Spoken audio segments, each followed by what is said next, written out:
आज हम आपको सुनाएंगे हिंदुस्तान के एक राजपूत के अदम्य साहस की कहानी, जिसे डकैत से सांसद बनी फूलन देवी की हत्या के आरोप में देश की सबसे हाईटेक और सुरक्षित तिहाड़ जेल में भेज दिया गया।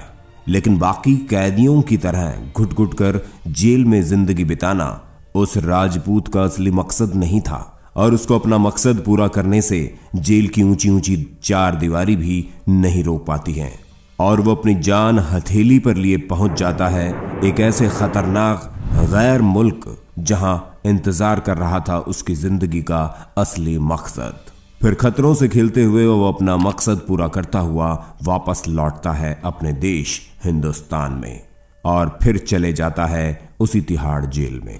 जी हां, ये कहानी है शेर सिंह राणा की, जो किसी फिल्मी कहानी से कम नहीं है। लेकिन शुरू करने से पहले जो नए दर्शक हैं वो हमारे चैनल हिंदी काउंटडाउन को सब्सक्राइब जरूर करें और बगल में दी गई घंटी को जरूर दबाएं, ताकि आगे आप देख सकें हमारे वीडियो सबसे पहले। शेर सिंह राणा और पंकज सिंह का जन्म 17 मई 1976 में तब के उत्तर प्रदेश यानी आज के उत्तराखंड के रुड़की में हुआ था। जब शेर सिंह राणा सिर्फ 4 साल के थे, तब चंबल में डंका बजता था कुख्यात डकैत फूलन देवी का। 1980 के दशक के शुरुआत में चंबल के बीहड़ों में फूलन देवी दहशत का दूसरा नाम थी। आज भी चंबल के लोग फूलन देवी का नाम सुनकर सिहर उठते हैं। फूलन देवी को बैंडिट क्वीन यानी दस्यु सुंदरी के नाम से भी जाना जाता था। उसने बेहमई गांव में 22 राजपूतों को लाइन में खड़ा करके गोली मार दी, जिसके बाद उसने आत्मसमर्पण किया और 11 साल जेल में रहकर बाहर आई और राजनीति से जुड़कर सांसद बनी। चंबल में घूमने वाली अब दिल्ली के अशोका रोड के शानदार बंगले में रहने लगी। 25 जुलाई 2001 को शेर सिंह राणा फूलन से मिलने आया और फिर घर के गेट पर फूलन को गोली मार दी। फूलन की हत्या के बाद राणा ने कहा था कि उसने बेहमई कांड में मरे अपने राजपूत भाइयों का बदला लिया है। अब यहां से शुरू होती है हमारी कहानी। फूलन देवी की हत्या के 2 दिन बाद शेर सिंह राणा ने देहरादून में पुलिस के सामने आत्मसमर्पण कर दिया और जुर्म स्वीकार कर लिया। केस चलने तक अदालत ने शेर सिंह को तिहाड़ जेल में भेज दिया। तिहाड़ जेल में करीब 2.5 साल रहने के दौरान राणा ने कहा था कि तिहाड़ की सलाखें उसे ज्यादा दिनों तक नहीं रोक पाएंगी, और हुआ भी ऐसा। समय ने करवट ली और लगभग 3 साल बाद 17 फरवरी 2004 को राणा फिल्मी अंदाज में तिहाड़ जेल से फरार हो गया। तिहाड़ जैसे अति सुरक्षित जेल से किसी कैदी का फरार हो जाना अपने आप में बड़ी बात थी, इसलिए राणा एकाएक फिर सुर्खियों में आ गया। उस दिन उत्तराखंड पुलिस की वर्दी में 3 अज्ञात लोग तिहाड़ जेल पहुंचे थे। उन्होंने तिहाड़ के अधिकारियों से कहा कि वो एक केस के सिलसिले में हरिद्वार की एक अदालत में पेशी के लिए शेर सिंह राणा को लेने आए हैं। वो अपने साथ हथकड़ी और अदालत में राणा की पेशी का ऑर्डर की कॉपी भी लेकर आए थे। तिहाड़ के अधिकारियों ने ऑर्डर की कॉपी देखी और फिर शेर सिंह राणा को बैरक से निकालकर उन फर्जी पुलिस वालों यानी कि शेर सिंह राणा के साथियों को सौंप दिया, जो राणा को वहां से लेकर चले गए। बाद में जब मामले का खुलासा हुआ तो पूरे तिहाड़ जेल के साथ ही पूरे देश में हड़कंप मच गया था। हालांकि 2 साल बाद 17 मई 2006 को राणा को कोलकाता में फिर से गिरफ्तार कर लिया गया। लेकिन ये कहानी है इन 2 सालों की, जब वो जेल से फरार थे। जैसा कि हम सब जानते ही हैं कि भारत की धरती ने बहुत से वीर योद्धाओं को जन्म दिया है, और ऐसे ही एक धरती माँ के वीर सपूत योद्धा थे पृथ्वीराज चौहान, जो कि हिंदुस्तान के आखिरी हिंदू सम्राट थे।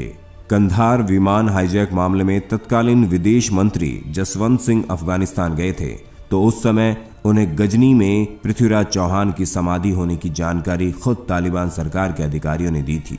पृथ्वीराज चौहान की समाधि अफगानिस्तान में थी और मोहम्मद गौरी की कब्र के पास मौजूद थी। अफगानिस्तान में यह परंपरा है कि जो लोग मोहम्मद गौरी की कब्र देखने जाते हैं, उन्हें पहले पृथ्वीराज चौहान की समाधि का अपमान जूतों से करना पड़ता है। जसवंत सिंह ने जब भारत आकर इस बात का खुलासा किया तो इस बयान को समूचे भारतीय मीडिया ने बढ़ चढ़कर देश की जनता के सामने रखा। फिर क्या नेता, क्या आम आदमी, सभी ने पृथ्वीराज चौहान की अस्थियां वापस लाने की वकालत तो की, पर प्रयास करने की जहमत शायद किसी ने नहीं उठाई। लेकिन जब शेर सिंह राणा को पता चला तो उन्होंने सम्राट पृथ्वीराज चौहान की समाधि के अवशेष सम्मान के साथ भारत वापस लाने का प्रण लिया।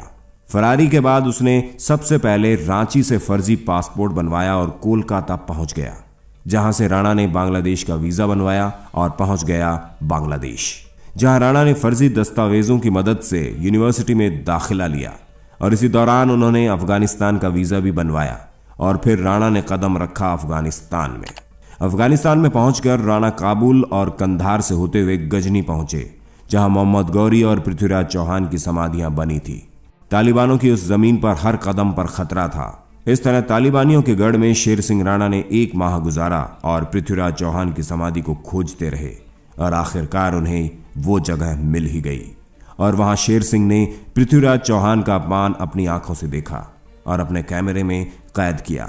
राणा ने बिना डरे जान हथेली पे लिए पृथ्वीराज चौहान की अस्थियों के अवशेष निकालने की पूरी प्लानिंग अच्छे से की।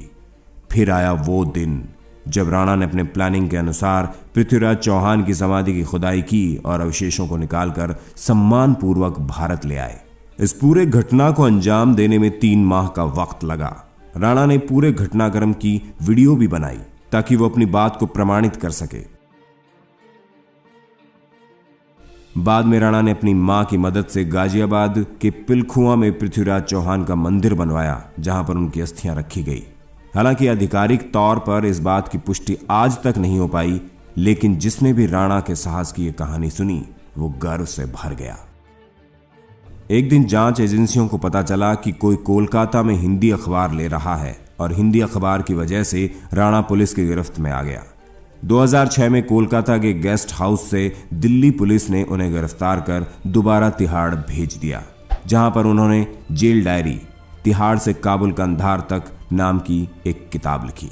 एंड ऑफ बैंडिट क्वीन नामक बायोपिक फिल्म शेर सिंह राणा के जीवन पर आधारित है, जिसमें शेर सिंह राणा का किरदार अभिनेता नवाजुद्दीन सिद्दीकी ने निभाया है। तो ये थी शेर सिंह राणा के अदम्य साहस और कारनामे की कहानी। शेर सिंह द्वारा उठाए गए इस कदम का स्वागत देश के लोगों ने तहे दिल से किया। आपको बता दें कि शेर सिंह राणा द्वारा दी गई हत्या और भारत के कानून का अनादर करने का हम बिल्कुल भी समर्थन नहीं करते।